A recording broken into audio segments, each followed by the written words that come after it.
Okay, so today we are going to talk about what really should be going on the first 10 minutes of a feeding therapy session. So parents will come, they'll schedule an evaluation, and they'll kind of think okay, they're just gonna watch my kid eat. Do they want to see foods they like, foods they don't like?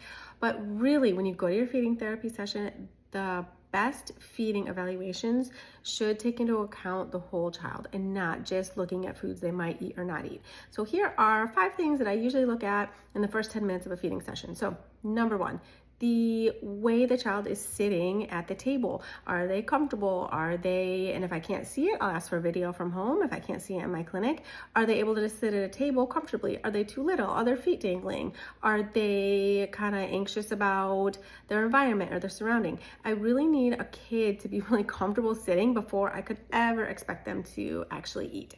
Number 2, so body language and movement. So are they not even wanting to go near the food in my clinic? Do they not even like being around it? Do they not like the smell of it? Are they purposely, they sit down, are they angling their body away from the food, away from the spoon, away from mom who might be presenting something? I want to know what their nonverbal language is telling me about how they feel about the food.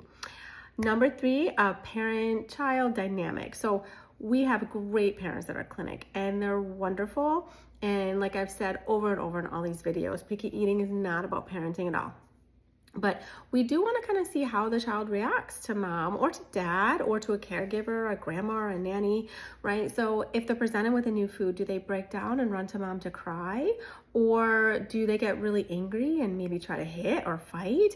Or they simply run away, try to escape? Do they escape away from mom? Do they escape to mom? We want to see what that dynamic is with the parent, because that's really, really important. And that can help guide us as to what might be the best therapy for that child.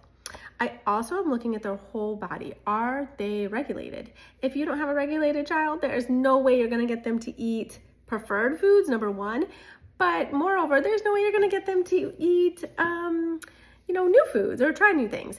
So what I really want you to remember is you need to look and make sure your child is regulated. So are they so fidgety they can't even sit still? Are they so anxious that their body's all tight like this and they can't even take a deep breath to relax? Do they know how to take a deep breath to calm down? Do they have strategies to help themselves relax? Do they have self-soothing strategies? Do they like to watch their tablet to calm down? Has the tablet been removed because it's quote unquote feeding and we don't want to eat with a tablet, which is a whole nother story.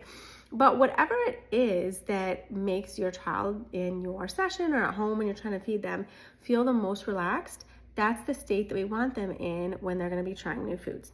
And the last thing I look at before I even look at chewing function, swallowing function, if the food's going in, whatever they're doing, I want to look and see how they talk about food. So do they say things like, oh my gosh, that's too big, I'm going to choke? Am I thinking it's a fear of choking? Or are they just thinking, ew, yuck? Anything they see is everything disgusting. Or if I have yogurt, are they like, oh, that's so wet? Are they telling me I don't like the wetness of foods? Or are they telling me oh my gosh, I see it and I see their whole face get kind of nervous and they go, I'm just really scared to try it. So are they trying to tell me that they're really anxious around food? So their language, even little ones, even at a really young age, is really, really important. So I listen to all those things. So all of those factors should go into a good feeding evaluation. If you're not seeing that, come back to this channel, subscribe here. I'll give you lots of tips and you can actually take those things to your feeding therapist and say, hey, have you noticed this, and that might really help to guide your session. So be sure to subscribe here and I will be posting a lot of things about parents, questions they ask, about things I see in my sessions. I show actual sessions. I can also upload a lot more links to sessions that I've had so you can see exactly what it looks like inside of a feeding evaluation and a feeding therapy session.